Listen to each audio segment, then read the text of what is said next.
Thank you, McKay. Dodge Billingsley is a fellow at the David M. Kennedy Center for International Studies here at BYU, and also the Director of Combat Films and Research and a senior faculty member at the Naval Postgraduate School Center for Military Relations. Billingsley has been a longtime observer of many wars in contested regions and has spent considerable time with U.S. and foreign militaries worldwide, including Chechen insurgent forces, Turkish Special Forces, and Republic of Korea Marines. He is embedded with U.S. forces in Iraq and Afghanistan and has produced a wide variety of media from his fieldwork, including 2 books, Operation Anaconda and Fangs of the Lone Wolf. His documentary films have won prestigious awards, including the Rory Peck and Royal Television Society Awards, and he has for many years collaborated with us on our Kennedy Center series, Beyond the Border. Billingsley is an avid collector of realism art, serves on the advisory board at Utah Valley University's Woodbury Art Museum, and has co-curated numerous exhibits of Chinese revolutionary and Soviet socialism art at various museums in the western United States. He's lectured extensively at various universities and institutions and is a regular contributor to Jane's Defense Weekly. Billingsley received a BA in history from Columbia University and an MA in War Studies from King's College, London. That's the official biography. Now let me be a little less official.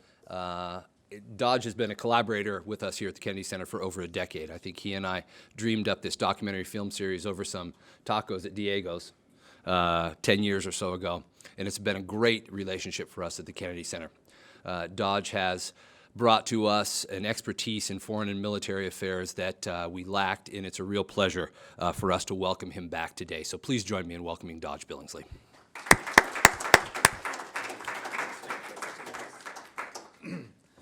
Thanks, Jeff. The informal is just as nice as the formal introduction. I almost wish I could stay for the afternoon lecture because I'm a big 60s and British invasion of 60s fan. I like that whole thing. In fact, I was telling Mark Peterson, I just returned from Korea last night with Mark Peterson and Professor Peterson, and I was telling about this great concert I'm going to go to in San Diego next month. And have you guys ever heard of the band X or the Blasters?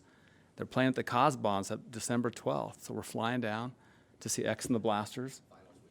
Oh, never mind. It's good if you like early '80s punk and alternative. It's going to be a great scene. Plus, the Casbah only stands like about 100 people, so it's a nice little intimate environment. Anyway, I digress. As I mentioned, I got back from Korea yesterday, but the topic we want to talk about is ISIS. And I need to be able to go. Okay, so. And what I picked was ISIS 2007 to 2014. And what got me thinking about this was a couple months ago, I wrote an article for Infantry magazine called Chechens in Syria.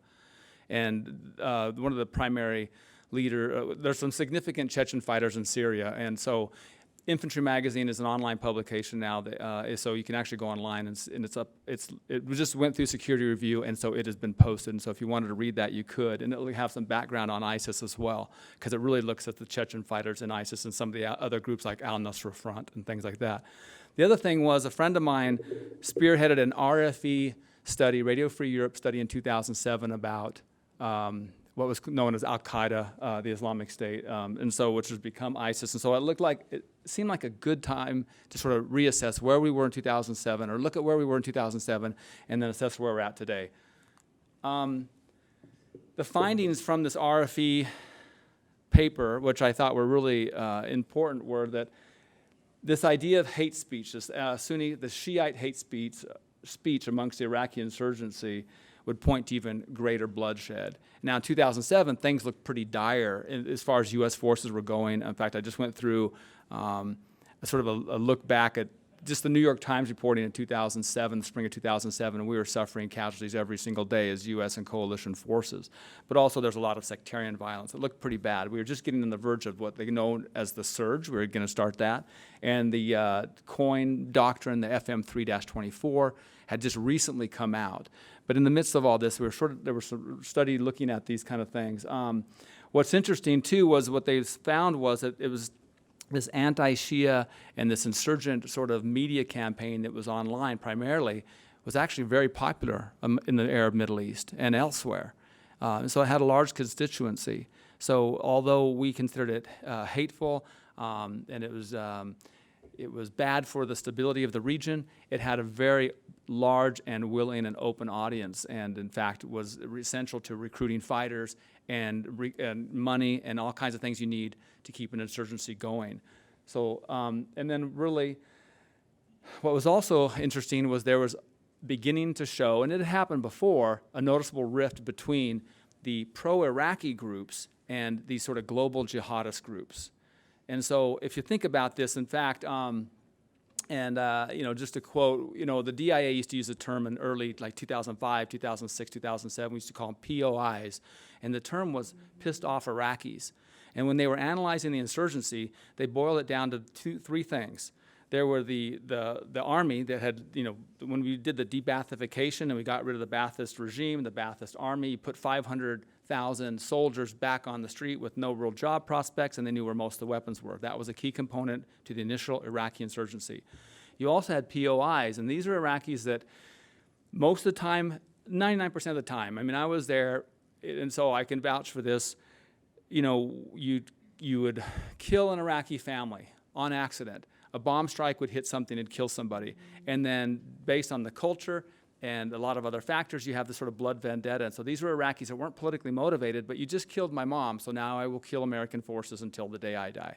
So you had a large segment of the insurgency were what they call POIs. And then the small part of the insurgency were these foreign fighters. Initially, a small part were these foreign fighters. If you look at some of the active groups in 2007, Islamic Army of Iraq, I mean, look at all those down there. And there's many, many more, and these are iterations of different groups. Some they would join. I mean, this is not like a country or a state, so there's a lot of fluidity to it. But you also have Al-Qaeda in Iraq, and I put that separately over there because a lot of these other groups, and not all of them per se, but Jihadist Brigades of Iraq, I mean, Islamic Army in Iraq, they were mainly populated by Iraqi nationalists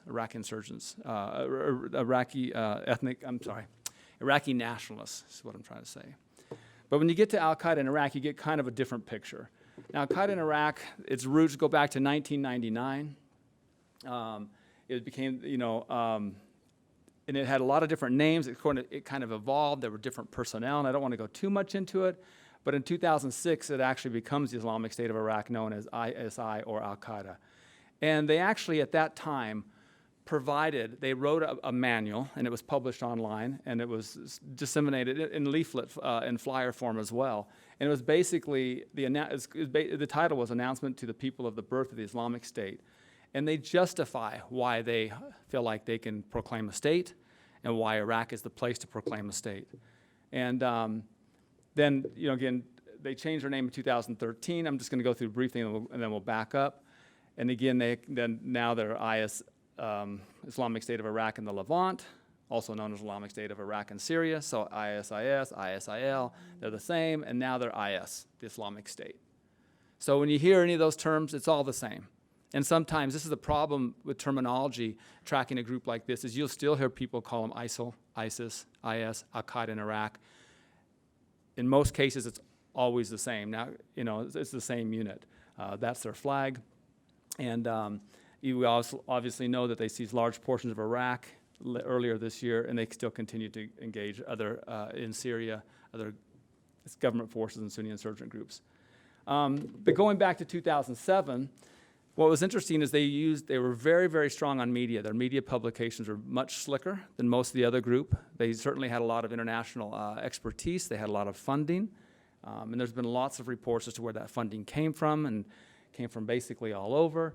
And it's still kind of a web of things that people are trying to figure out. But they issued statements acting like a Ministry of Information. So from the very beginnings, not the beginnings because it started in 1999 as a vague notion. 2003, it became active in Iraq when the U.S. invaded. By 2006, they declared themselves, that this is going to be the Islamic State. And they actually started issuing through what they call their own Ministry of Information. So they started acting like a state, like in 2006, 2007, much to the chagrin of a lot of the other Iraqi insurgent groups, which were maybe pro-Iraq, pro-army, Iraqi army, things like this, but they, came out of those sort of ashes. The other insurgent groups were very critical of this, but overall, though, they still had a wide area of operation. Al-Anbar, Diyala, Kirkuk, Salahuddin, Nineveh. So Al-Anbar here. I know I'm not supposed to move away from the mic. Over the western edge there. It's mainly desert, but there are significant cities in Al-Anbar province. Ramadi, Fallujah, you've heard these names. I mean, major battles in Fallujah and Ramadi. The largest base, Al-Assad Air Base, was one of the last bases to close.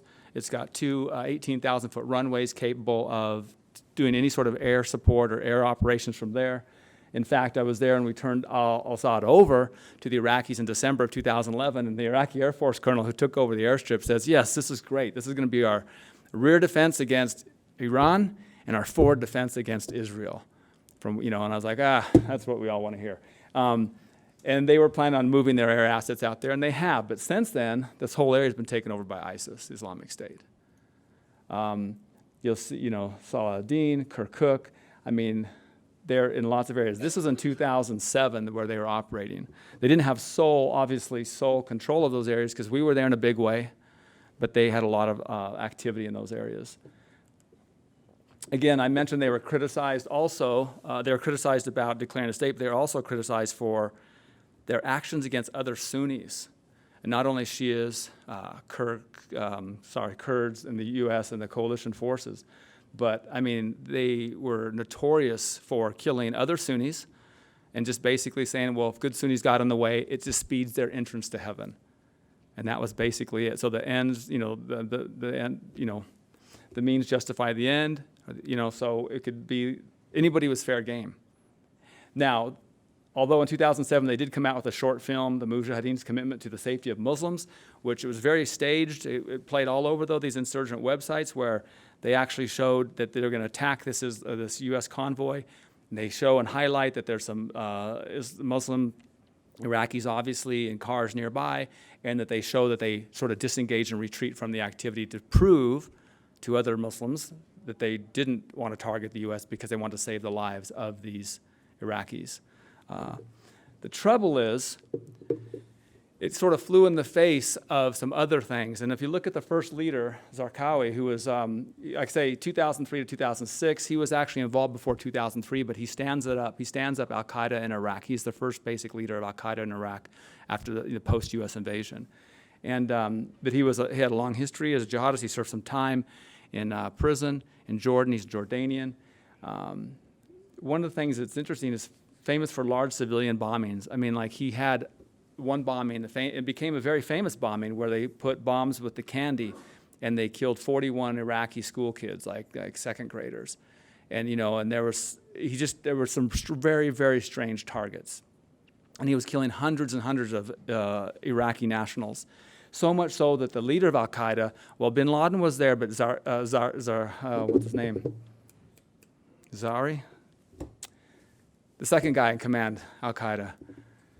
Zawahiri. He actually, and we intercepted this letter, not we, but the coalition forces, and was able to figure it out in 2005. But following a number of attacks, one where they killed 60 Sunni Iraqis and one where they killed the 41 children, they basically sent him a letter and said, you got to cool it, because this is not justified. You can't be killing all these Iraqis just to push Al-Qaeda agenda. So there was this splintering happening where even then, back then in 2000, this is 2004, 2005, Al-Qaeda in Iraq becomes too jihadi or too violent for Al-Qaeda mainstream, for the Al-Qaeda, the brain trust there. Now, we intercepted that document, we find it in 2005, and Al-Qaeda disavowed it, but it was there and it was published by the U.S. once it was, discovered and interpreted, because it was kind of significant. You start to see these cracks where he kind of goes off on his own. So there's a lot of friction with Al-Qaeda senior leadership, and finally in June of 2006, he's killed in a U.S. airstrike. Two laser-guided bombs dropped on his house from F-16. So he's kind of the first leader of Al-Qaeda in Iraq. Then you have this guy, and they go under these nom de guerre, I can't speak French, Baghdadi, Abu Abdullah al-Rashid al-Baghdadi. But that's not his real name, but he takes over in October 2006, so between the spring and the fall of 2006, there's a little bit of a power play. There's no verified photo of this guy. I mean, there are photos, but I can't verify for sure who it was, so I didn't want to put one up. has also killed another senior leader in 2010, again by the coalition. And why the biggest what am I trying to say? Confirmation is that Al-Qaeda and the different websites themselves post that these guys were killed. And so it kind of confirmed. We knew we got them, and there were the pictures of the bloodied corpse, and Maliki made a big deal about going on TV and showing the pictures of the bloodied corpse of these guys.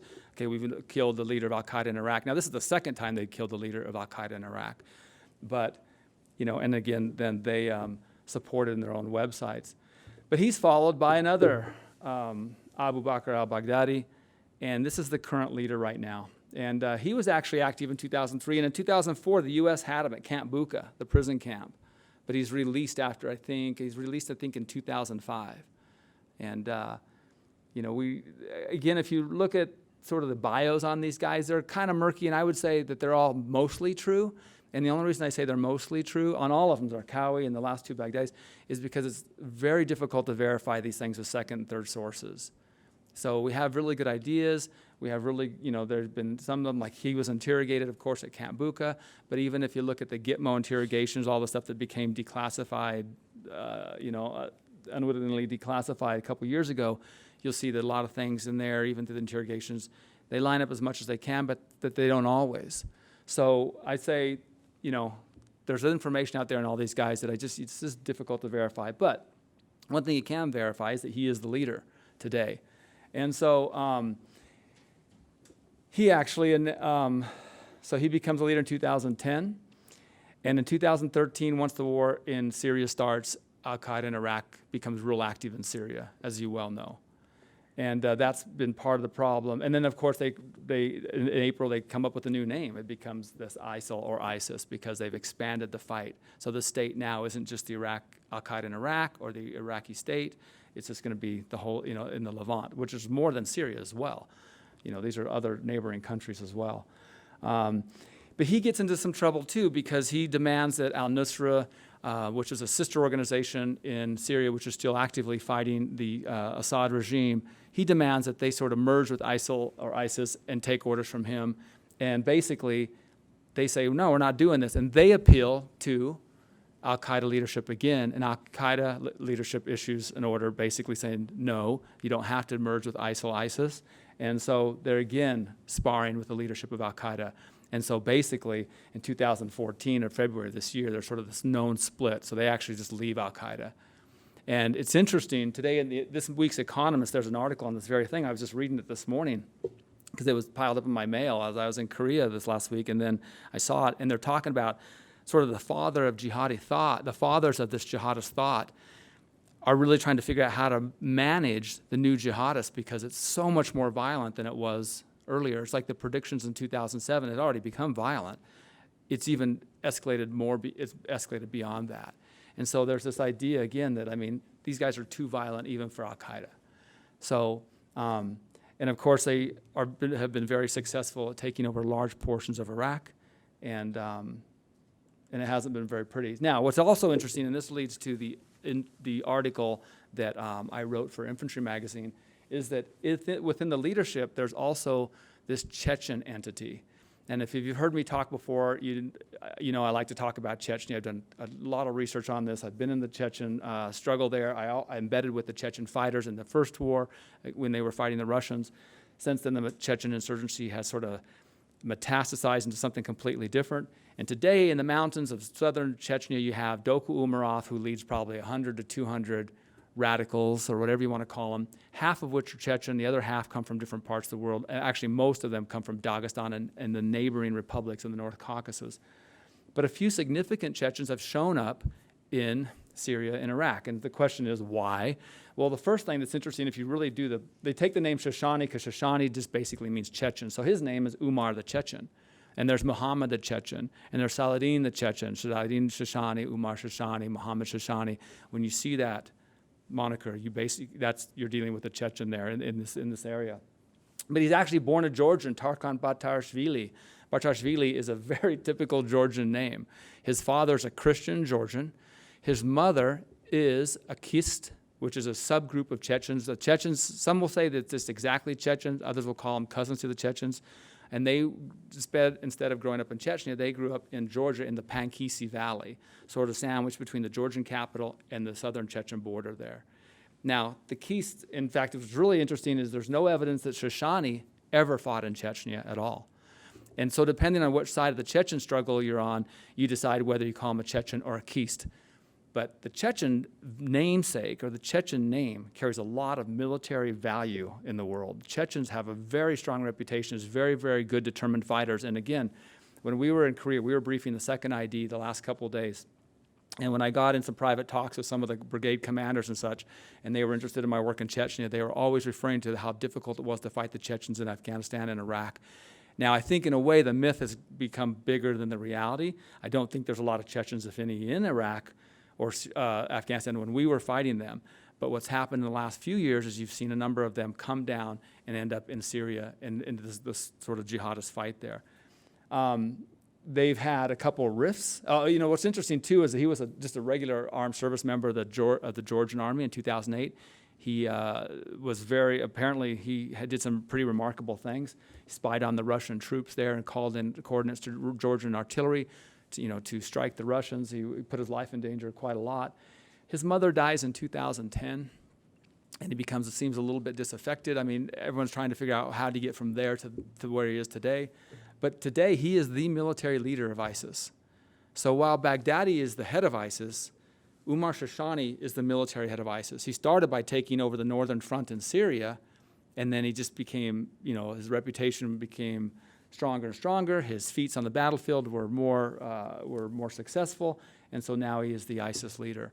In fact, you'll see him all over YouTube. This is the thing. ISIS isn't actually that difficult to track, and if you have the Arabic skills or you can find them all translated, they have an unbelievable amount of online publication, online stuff. YouTube is full of him. I mean, he's on YouTube all the time. He's at the Mosul Dam, when they held that for a short time before the U.S. was able to help the Kurds take it back. But he also has a problem because he comes to Chechnya, or he comes to Syria with a few other Chechens, and these Chechens, they swore allegiance to Doku Umarov up in Chechnya. So he tells them that they got to now swear allegiance to ISIS because he swears allegiance to ISIS, and they say, forget that, and so they split with him. So Mohammed Shoshani, Suleiman Shoshani, they stay in Syria, they're still fighting in Syria, and they're active with their own groups. He's gone his own way with ISIS, and now there's a split in those ranks. And what's interesting is that if you talk to Ahmed Zakayev, who's in exile in London, and Ilyas Akhmadov, these are former Chechen insurgent leaders. Ilyas is here in the States, Zakayev's in London. Some of these, there's a couple more in Vienna. And I talked to them about this guy, and the funny thing is they don't even really claim him as a Chechen. They go, he's a Keist. So it depends on where you want to be in that. I mean, he's definitely a cousin. His mother was a Chechen or Chechen blood, but she never actually lived in Chechnya. Again, she was in Georgia. But there's this again, the namesake of being a Chechen is big value. At Kalajungi, the first big battle right after 9/11, and this is in November of 2001 in northern Afghanistan. After that battle, and that's where Spann was killed, our first CIA agent was killed at that battle, and John Walker Lind, the American Taliban, was apprehended. Do you remember that? You guys know the name John Walker Lind, right? So he's serving 20 years for aiding and abetting the enemy. What's interesting about that is after the battle, there's about three, no one knows for sure. There's a lot of bodies. They counted over 200, and there were parts of bodies, so it was hard because they had been bombed and stuff, but there was a lot of bodies on the battlefield. And you walk around with some Afghans, and they would go through and they'd point, Pakistani, Yemeni, Chechen, and they don't know. They honestly had no idea. But there's this myth. I mean, if you're fighting Chechens, you're in big trouble. And it has gone around the world, and it's not lost in this area at all. I mean, they're very, very, very, very well respected. And so his rise to the leadership of ISIS even enhances this name. Now, this isn't to say that there are other Chechens that aren't doing similar things. In eastern Ukraine right now, you have Isa Manayev, who was the savior and defender of Grozny, they call him, and in 2002. And he's not a jihadist at all, but he is a secular Chechen. He'd be mad if he heard me say that. He's a Muslim, of course, but he's not a jihadist. He has his battalion in eastern Ukraine because all he's interested in doing is killing Russians because he just wants payback for what Russia did to Chechnya. So they are kind of abroad. They are everywhere. In these sense, they're starting to show up in more places.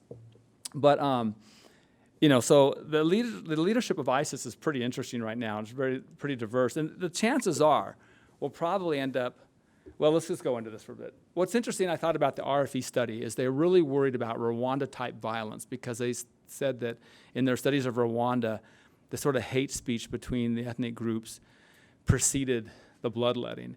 And they're really afraid if this goes unchecked, you could see that kind of bloodletting across Iraq and the Levant, across that region.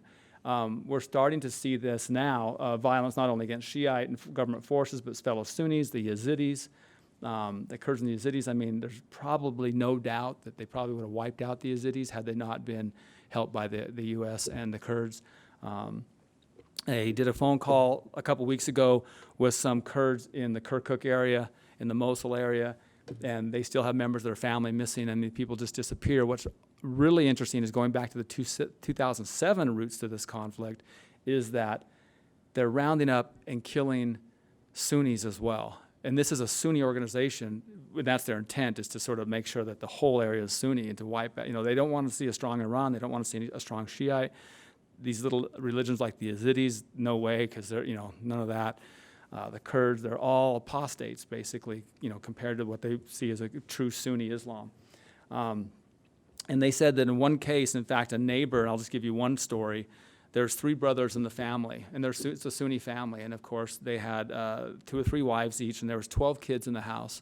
And ISIS guys came to the door, and they said, okay, we want you to come and join our group. And the guy says, you know what, I love what you're doing. This is the story. I like it. I'm Sunni too, but no thanks. And they just shoot him right in the doorway. And they just gun him down and kill him. Then they take the kids, and the other brothers aren't home. They take all the kids and they take them away. And a couple of them go in and they rape a couple of the wives. So the other brothers come home and they find their brother dead and their two of the wives raped, and the kids are gone. So the one brother, just in a rampage, goes off and he tries to find him, and he's gunned down by ISIS and killed.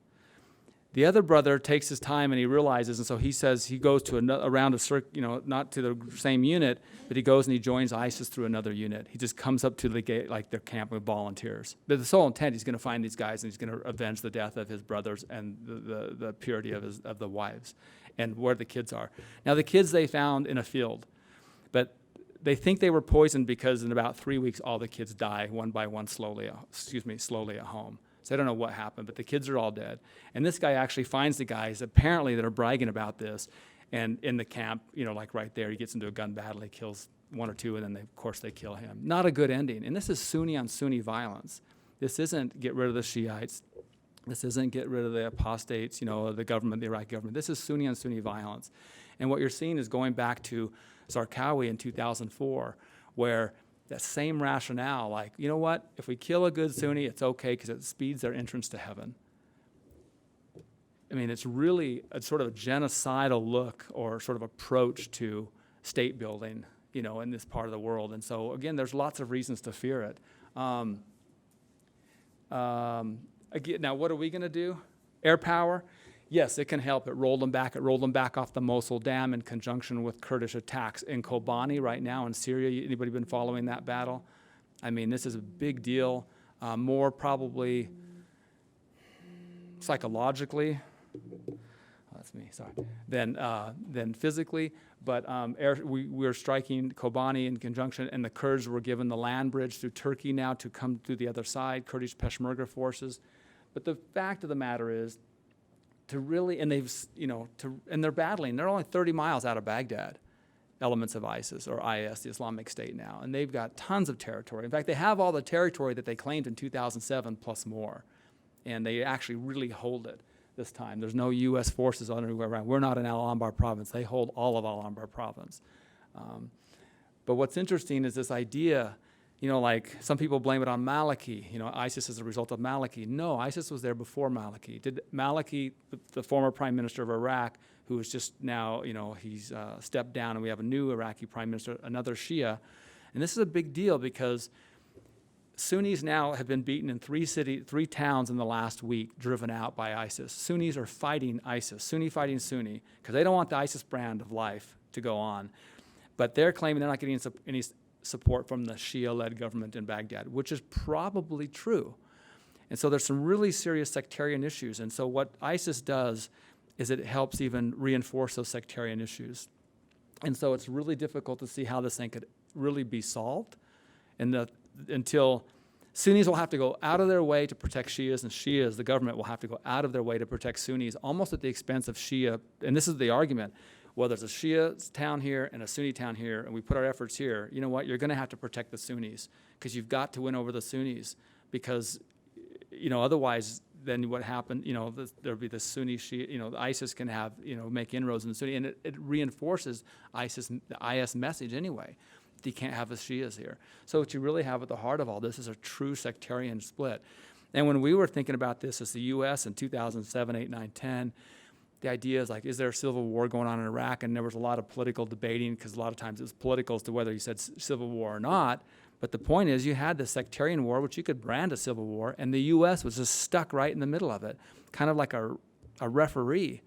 And so, yes, there's no doubt had we stayed longer than we could have kept this from going, but it didn't really matter, in my opinion. Whenever we leave, boom, the sectarian violence is going to start again because those things haven't died. Those things have been around a lot longer than the U.S. has been in the United States. I mean, before our state even was around, Sunni Shia violence has been there, or Sunni Shia animosity has been there. So, and then of course in Syria, we're looking at this situation where IS has a front in Syria as well, and you're looking at this like, well, we're going to support who? I mean, there was a talk about supporting moderate Islamic jihadist group. Moderate is, they're not jihadists, but moderate Sunni groups against the Assad regime. And there's this great line in the great interview in the New York Times. This is months ago, and the reporter was asking this guy, one of the commanders. I said, "Well, are you a moderate?" He goes, "I have no idea. I don't know if I'm moderate or not. I don't know what the measuring stick is on for the U.S. Like, I'm more moderate than IS." But I am a Sunni. I don't like Shias. I don't like Alawites. I don't, So this is not, and so in Syria, we're left with, I'm trying to figure out what is the best worst case option, the best worst option. Remove Assad, you probably have something like ISIS really, or IS or ISIL take control of Syria because they're stronger and more dedicated than the local groups. They come with a lot of international funding. They're not afraid to use violence in any way, shape, or form against everybody. And so they'll win. They will win. Or you leave Assad in, and that sort of backfires on your whole policy there, and you strengthen that sort of Shia-Alawite connection with Iran. I mean, you got some real interesting sectarian issues going on in the Middle East right now. And Jordan, I put Jordan down there because Jordan's population before the war in Syria was about, I think, 5 million, and now it's at 10 million. They have just as many refugees in Jordan as they do the pre-war population. That's unbelievable. We have a bunch of U.S. advisors in there and a bunch of people trying to figure out how to manage this. And Jordan's really, really worried about Islamic fundamentalism and this jihadist front starting in Jordan. And there's all kinds of rules. They're seeing mosques pop up all over Jordan. And it's illegal in Jordan to destroy a mosque. They can't just come in and take them down. But these mosques are not state-sanctioned mosques. They're not government-sanctioned. And a lot of them come with sort of militant brand Islam attached to the imams who preach there. So there's some other fronts that I think there's some real worry in the region could escalate quite quickly if it becomes further destabilized. So how's that for an optimistic talk about ISIS or IS or ISIL or Al-Qaeda in Iraq, whatever you want to say it's called. Any questions or comments? I mean, there's so much you can say about this group. And there's so much we could talk about, but I just want to sort of take you through sort of the quick history and the leadership of it, and so maybe go from there. Thanks, Dodge. As I said, questions from the mic, please, so we can record them. Dodge, let me just ask a first question, kind of a follow-up on this regional. Would you talk a little bit about Iran and Turkey and their role, how they fit into this, what can expect from those two major actors in the region? Well, Turkey is interesting because Turkey's got some other issues that aren't kind of on this radar, but they're on a sub-radar, is that they have a Kurdish insurrection that's been going on for decades in eastern Turkey with the PKK. And so they don't want the Kurds to really be empowered. One of the biggest issues to this defense of Kobani that's been going on the last few weeks is to allow Kurdish Peshmerga from Iraq to come through the Turkish land bridge and approach Kobani from a different view. They don't really want to see the Kurds any stronger because the Kurds have made it's been pretty clear they want their own independent Kurdish state, but nobody in the region wants to give them a Kurdish state because that would carve out part of eastern Turkey, northern Syria, and northern Iraq, and part of northwestern Iran, and parts of I think even Georgia, Armenia maybe. But that's the Kurdish state. Obviously, none of those states are just going to freely give up their territory, so they don't really want to see the Kurds. And when I was in Mosul in 2004, the units I was with, the U.S. units I was with, actually came across Turkish special forces groups operating clandestinely in northern Iraq, and we didn't know they were there. And so we actually confronted those guys and sort of didn't take them into custody because Turkey's our ally, but it was a very sticky situation for a few minutes, days, till we got it sorted out, and then they went back to Turkey. So Turkey's got some issues there. They also are fighting this flood of refugees, but Turkey also, my friends always say Turkey's one street demonstration away from going under. I don't really believe it's that weak, but there's a lot of opposing Islamic views in Turkey as well. And so there's a lot of jihadist views. And if 1% of the Turkish population is a jihadist of jihadi bent, that's a significant fighting force. And we know that Turkey is the main sort of entrance point for all these foreign fighters. The other thing I should say about ISIS or IS now is that they've been able to garner a lot of international support. You have Americans, you have British, you have people from all over the UK, UK of course, but all over Europe fighting, Muslims fighting in the ranks of ISIL. And so it's not clearly a Middle Eastern, Arabic Muslim organization. There's lots of Europeans, lots of Americans in there. Not lots, but it's growing every day. And they come through Turkey. So Turkey's got some illegal migration issues. It's got a huge refugee issue. It's interesting. You see the pictures. They just line their tanks up on the border. And they don't really want to get involved, but they don't want it to come into Turkey. But it's really hard when it's kind of all around you. And who's being killed are Kurds, and the Kurds are in your back. They're in your rear because you have a lot of Turkish Kurds. Now, Iran... This is when I say worst case scenarios or worst options. Part of the problem is since the invasion of the U.S. and the demise of the Saddam regime is that you have now a Shia government, which is the majority of the people in Iraq. You have a Shia government in Iraq, which extends the Shia belt from Iran through Iraq into Syria, because you have the Shia Alawite front. And so that sort of arc, nobody's happy about that because that's a Shia arc, and that changed the entire balance of power in the Middle East. And so the other aspect of this is it's emboldened, this whole thing has been able to embolden Iran. And in a strange way, the U.S. and Iran have some common cause now. We both want to see the demise of IS. And so obviously, the U.S. and Iran are far from being allies, but we have some common enemy. On the flip side of that, when ISIS was being funded and weapons were being delivered, they were coming on planes from Qatar loaded with weapons from Libya and financed out of Saudi Arabia. The Sunni bloc in the Middle East has sort of taken it upon themselves to support this because they do not like this whole Shia arc stretching from Tehran to Damascus. They don't like it at all because it upsets the whole balance of power. You have to remember, even though Saddam Hussein was a really bad guy, he was the Sunni wall against expanding Shiism. That's just a simple fact. When we invade and disrupt the politics in that country, for better or worse, we completely change the balance of power there in the Middle East.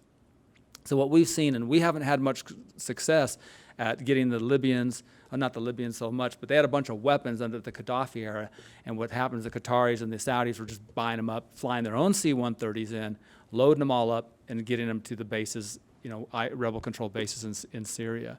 So you have this larger Sunni-Shia war that expands far beyond Syria's border and Iraq's border. It's into Iran. It's all the way down to United Arab Emirates, Qatar, Kuwait, Saudi Arabia. And they're lining up to support these. It's like this proxy war for these guys with a lot at stake because the whole balance is being shifted. So. Okay, this is sort of twofold, and not necessarily related, but sort of in a larger scheme. So they have the land, more land than they had before. Now what? Are they interested in or capable of providing, any kind of decent state for residents to live in, or is this just, we're just going to terrorize and terrorize until we're all dead? The other thing is that there was a CBS reporter interviewing, I think it was a couple of Muslims in New York, and I can't remember the name of the guy that they're following, but he looks evil on TV. He doesn't have a very good reputation, and I'm sure you know who he is, but I can't think of what his name is. And basically they were telling her that they want to impose their law on the entire world. And he said, we want you to have to cover up. Now, she was not dressed immodestly at all, but what he meant was with the veil and everything. Yeah. And she said, well, that's absurd. In the United States, that will never happen. And he said, basically just wait and see. So what do you have to say? The first question, can they sustain all the functions of a state? I think they can. I mean, I'm not saying they're going to be good at it, but they've shown incredible ability to take and hold territory, and I guess that is a military action. But they've also set up their own Sharia courts in areas that they have, and they've established their own government, so to speak. It's not what we would like to see, or maybe what the people there would like to see in most cases. Can they keep the power on and the water flowing and things like that? I don't doubt it would have some hiccups, but I think they've shown some real ingenuity and capability. So I would just say that I don't think it's a big concern. It's more than just terrorize. I mean, maybe I'm stretching this a little bit, but if you think of Hamas, they do a lot of charitable things. I mean, they're still a terrorist group, and they still do, and they are very dedicated to reaching their objectives through violence, but they can still do a lot of things, for the state and for the Palestinians, and they're able to provide basic services and stuff. So I think they know they kind of have to do that. Again, I'm not sure how good they will be at it, but I don't think it's going to cause them to collapse. I mean, when you look at the deprivation, for instance, in some of the areas, let's go to Afghanistan, and it's incredible, in what conditions people can really live. So yeah, that would be okay. It wouldn't be a deal breaker for them, I don't think. As far as their goals and aspirations, and global goals and aspirations, yeah, they're full of all kinds of rhetoric. They would like to see the entire Middle East under the veil, and beyond that, for sure. And we see that the idea, I mean, it's funny, because a lot of times you could characterize Al-Qaeda for a long time as definitely an ideal. And so that ideal causes people to act in the name of Al-Qaeda. And you see this now with IS as well, with the killing of the Canadian soldier at the Parliament a few weeks ago, the hatchet attack against the police officer in New York City, and these sort of one-offs, because it doesn't take, and that's what's kind of ingenious about these kind of insurgency groups. They don't demand sort of any sort of like release authority. You don't have to be commanded by somebody to do it. I mean, if you just want to fly the flag on your personal, website or your Facebook page and go attack a Western target, then, you're in.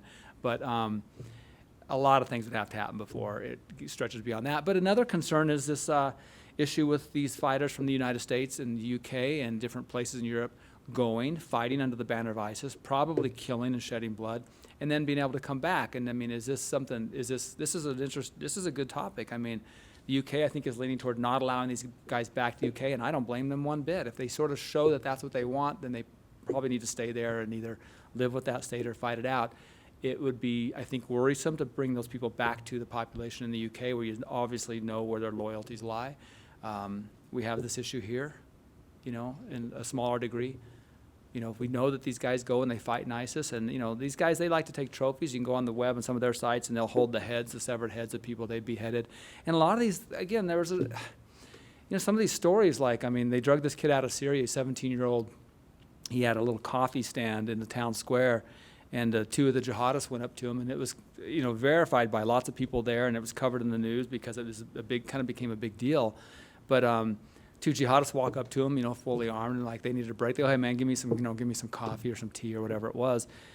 And I can't remember his statement. He goes, I wouldn't give you tea if Allah himself commanded it, or something like that. And they said, blasphemy, boom, they beheaded him right there on the spot. And it's like the whole town was like, what?